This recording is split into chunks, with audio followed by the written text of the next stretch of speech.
سورہ محمد صلی اللہ علیہ وسلم آیت نمبر 29.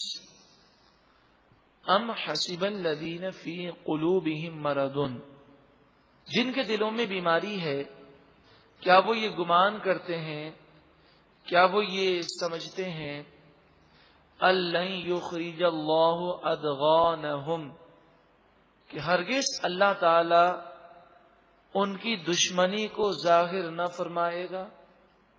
یعنی منافقین یہ نہ سمجھیں کہ ان کی منافقت چھپ سکے گی، ان قریب اللہ تعالی ان کی منافقت کو ظاہر کر دے گا. وَلَوْ نَشَاءُ لَأَرَيْنَاكَهُمْ، اور اگر ہم چاہتے ضرور ہم تمہیں یہ منافقین دکھا دیتے. فَلَعَرَفْتَهُمْ بِسِيمَاهُمْ، پس ضرور اے محبوب صلی اللہ علیہ وسلم آپ ان منافقوں کو ان کے چہرے سے پہچانتے ہیں.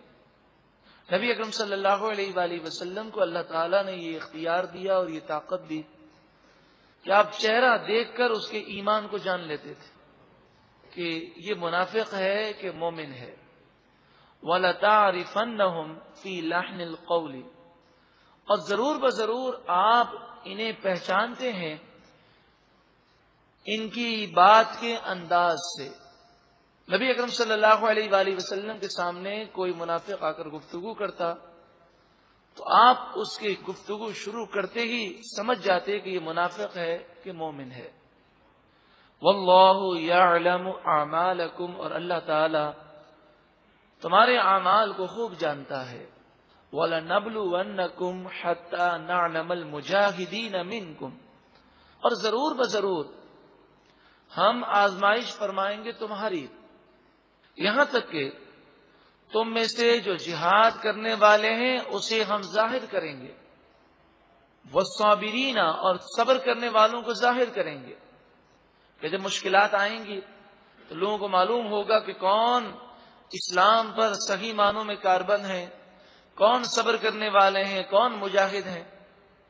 وَنَبْلُوَ أَخْبَارَكُمْ، اور ہم تمہاری خبروں کے بارے میں سب کو بتائیں گے، تمہارے دلوں کے حال کو ظاہر کر دیں گے. إِنَّ الَّذِينَ كَفَرُوا، بے شک وہ لوگ جنہوں نے کفر کیا. وَصَدُّوا عَن سَبِيلِ اللَّهِ، اور اللہ کے راستے سے انہوں نے روکا. وَشَاقُّوا الرَّسُولَ مِن بَعْدِ مَا تَبَيَّنَ لَهُمُ الْهُدَى، ہدایت واضح ہو جانے کے باوجود انہوں نے رسول کی مخالفت کی. لَن يَضُرُّوا اللَّهَ شَيْئًا، ہرگز وہ اللہ کو کچھ بھی نقصان نہیں پہنچا سکیں گے. وہ خود اپنا نقصان کر رہے ہیں بلکہ وہ دین اسلام کو بھی نقصان نہیں پہنچا سکتے. دین اسلام آج 1400 سال گزرنے کے باوجود قائم و دائم ہے.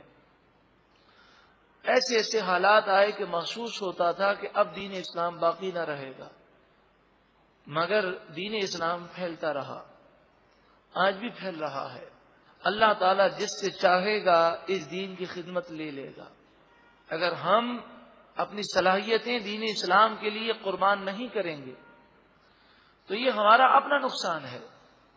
اللہ تعالی ہمیں دین اسلام کی ترویج و اشاعت کے لیے کوششیں کرنے کی توفیق عطا فرمائے. وَسَيُحْبِطُ أَعْمَالَهُمْ، اور ان قریب اللہ تعالی ان کے اعمال کو برباد فرما دے گا.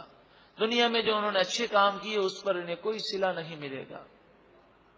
یا ایھا الذین آمنوا، اے ایمان والوں، اللہ تعالی ایمان والوں سے فرماتا ہے اطیعوا اللہ، اللہ کی اطاعت کرو. وَأَطِیعُوا الرَّسُولَ، اور رسول کی اطاعت کرو. جب اللہ کا حکم ہے تو مومن تو اپنے سر کو جھکا دیتا ہے. اللہ تعالیٰ فرماتا ہے اللہ کی اطاعت کرو، رسول کی اطاعت کرو. کیا اب اس کے بعد بھی ہم اللہ اور اس کے رسول کی نافرمانی کیا کر سکتے ہیں؟ اللہ رب العالمین کی بارگاہ میں دعا ہے کہ ہمیں اپنی اور اپنے محبوب کی اطاعت کی توفیق عطا فرما. وَلَا تُبْطِلُوا أَعْمَالَكُمْ اور اپنے اعمال کو برباد نہ کرو کہ گناہ کرنے سے اعمال برباد ہو جاتے ہیں، گناہ کرنے سے ایمان ضائع ہو جاتا ہے، اور جب ایمان ضائع ہو جائے تو ساری نیکیاں برباد ہو جاتی ہیں.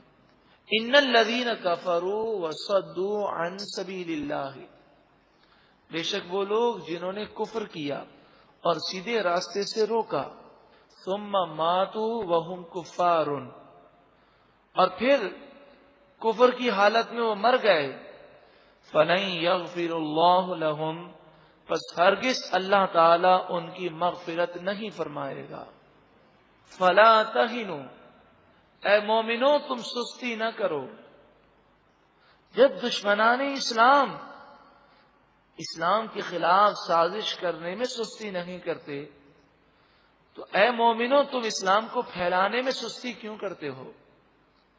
وَتَدْعُوا إِلَى السَّلْمِ، اور صلح کی طرف نہ بلاؤ. یہ حکم اس وقت نازل ہوا کہ جب صلح کا پیغام دینا کمزوری کی علامت ہو. مراد یہ ہے کہ بسا اوقات کافروں کے سامنے جا کر ہم کہیں کہ بھئی آپ ہم سے صلح کر لیں تو وہ اور زیادہ متکبر ہو کر حملہ کرتے ہیں. تو آپ نے دیکھا ہوگا کہ جنگی حکمت عملی کے اندر یہ بھی ہے کہ یہ کہنا پڑتا ہے کہ ہم منہ توڑ جواب دیں گے. اگر بار بار صلح اور امن کا پیغام دیا جائے تو سامنے والا کمزوری محسوس کرتا ہے. تو یہ مسلمان اور کافروں کی جب جنگ ہوتی ہے تو اس میں بسا اوقات ایسے لمحات آتے ہیں. تو مفسرین فرماتے ہیں کہ صلح کا پیغام دینا اور امن کا پیغام دینا اور مذاکرات کی دعوت دینا اس وقت منع ہے جب یہ محسوس ہو کہ کافر اسے ہماری کمزوری سمجھے گا. وَأَنْتُمُ الْأَعْلَوْنَ، اور اے مسلمانوں تم ہی غالب رہو گے، تم اللہ پر بھروسہ رکھو. وَاللَّهُ مَعَكُمْ، اور اللہ تمہارے ساتھ ہے. وَلَن يَتِرَكُمْ أَعْمَالَكُمْ، اور اللہ تعالی ہرگز تمہارے اعمال کو نقصان نہیں دے گا، تمہارے اعمال اللہ تعالی برباد نہیں فرمائے گا.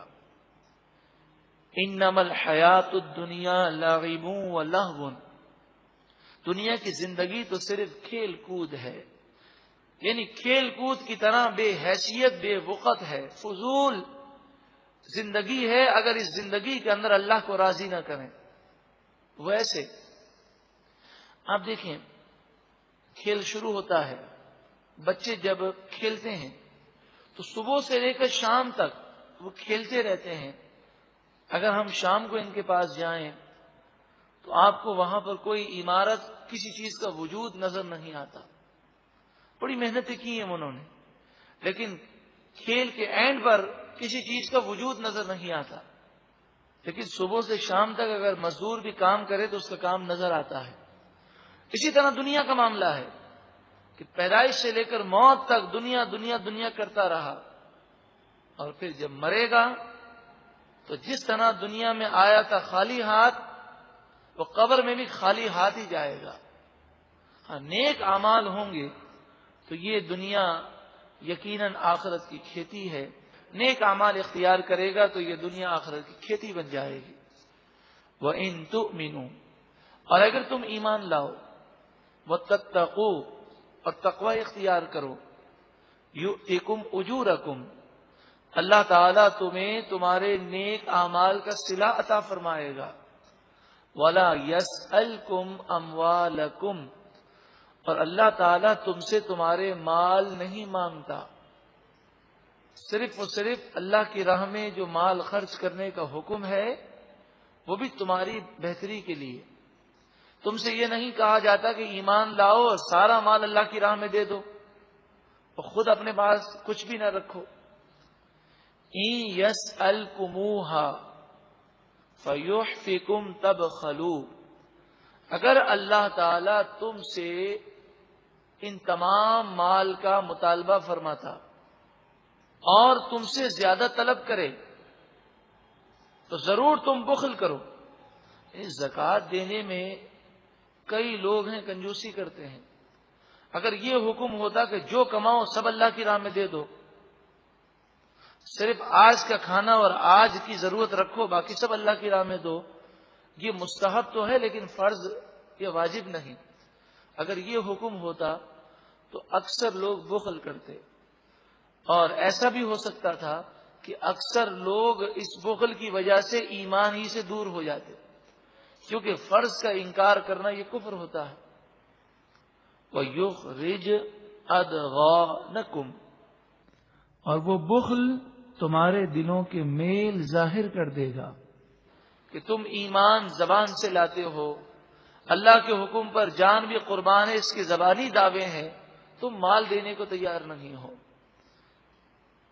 ہا انتم ہؤلاء تدعون لتنفقوا فی سبیل اللہ، ہاں تم وہی لوگ ہو جنہیں بلایا جاتا ہے کہ اللہ کی راہ میں تم مال خرچ کرو، اور یہ بھی کہا جاتا ہے کہ جتنا خرچ کرو گے اس سے 10 گنا دنیا میں دیا جائے گا، اور یہ بھی کم از کم ہے، 10 گنا سے بھی زیادہ اللہ تعالیٰ دینے پر قادر ہے. لیکن اس کے باوجود فَمِنْكُمْ مَنْ يَبْخَلْ، تم میں سے بہت سے ایسے لوگ ہیں جو کنجوسی کرتے ہیں، بخل کرتے ہیں. وَمَنْ يَبْخَلْ، اور جو کوئی بخل کرے گا فَإِنَّمَا يَبْخَلُ عَنْ نَفْسِهِ، تو وہ خود اپنی ذات کے لیے بخل کرے گا، یعنی اس کا نقصان خود اسے ہے. وَاللَّهُ الْغَنِيُّ، اور اللہ تعالی غنی ہے. وَأَنْتُمُ الْفُقَرَاءُ، اور تم محتاج ہو. جب تم اس کی بارگاہ میں دو گے تو وہ تمہیں اور دے گا. نبی اکرم صلی اللہ علیہ وآلہ وسلم، آپ نے حضرت عائشہ صدیقہ رضی اللہ تعالی عنہا کو دیکھا کہ وہ اللہ کی راہ میں کچھ دینا چاہتی تھی اور مال کو گن رہی تھی کہ مجھے جتنے دینے ہیں اس سے زائد نہ چلے جائیں. جیسے ہم نے نیت کی ہو کہ 11 روپے دینے ہیں یا 15 روپے دینے ہیں، تو ہم 2-3 مرتبہ گنتے ہیں کہ کہیں 20 روپے نہ چلے جائیں. اگر اس نیت سے گنا جائے کہ 15 کی نیت کی ہے تو کہیں 10 نہ چلے جائیں تو وہ الگ چیز ہے. اسی طرح ہم زکوٰۃ دینے جاتے ہیں تو 1 لاکھ روپے کے 2,500 روپے، تو پورے 2,500 روپے گن کر دیتے ہیں. اگر یہ فکر ہو کہ کم نہ دے دیں تو اچھی چیز ہے، لیکن اکثر یہ ہوتا ہے کہیں غلطی میں زیادہ نہ چلے جائیں. ایسا سوچنا نہیں چاہیے، بلکہ اللہ کی راہ میں خوب خوش دلی کے ساتھ دینا چاہیے. جتنا اللہ کی راہ میں زیادہ دیں گے اتنا ہی زیادہ اللہ تعالی ہمیں عطا فرمائے گا. تو حضرت عائشہ گن رہی تھیں. نبی اکرم صلی اللہ علیہ وآلہ وسلم نے فرمایا، اے عائشہ گن کر نہ دو، اگر تم گن کر دو گی تو تمہیں روزی بھی محدود ملے گی. تم اللہ کی راہ میں بے حساب دو، اللہ بھی تمہیں بے حساب عطا فرمائے گا. اے لوگوں، تم اگر بخل کرو گے تو تمہارا نقصان ہے. وَإِن تَتَوَلَّوْا، اور اگر تم منہ پھیر لو گے اور ان باتوں کو نہیں مانو گے، يَسْتَبْدِلْ قَوْمًا غَيْرَكُمْ، اللہ تعالیٰ دوسری قوم کو تمہارے بدلے میں لے آئے گا. ثُمَّ لَا يَكُونُوا أَمْثَالَكُمْ، پھر وہ دوسرے لوگ تمہارے جیسے نہیں ہوں گے. یعنی اللہ تعالیٰ جس سے چاہے دین کی خدمت لے لے. اگر تم اللہ کی راہ میں اور دین کی خدمت میں دیتے ہوئے کنجوسی کرو گے تو اللہ تعالیٰ کافروں کو ایمان کی دولت دے دے گا، انہیں توفیق دے گا. جو غریب ہے اسے اللہ مالدار کر دے گا، اور وہ خوب دین کی ترویج و اشاعت میں مال خرچ کرے گا. اللہ تعالیٰ تمہارا محتاج نہیں ہے. اگر تمہیں مال دیا ہے تو تم اللہ کی راہ میں دو. حدیث پاک میں فرمایا، غربت سے پہلے مالداری کو غنیمت جانو، کہ غریب ہونے سے پہلے انسان اپنے مال کو اللہ کی راہ میں دے کر خوب ثواب اور برکتیں حاصل کرے.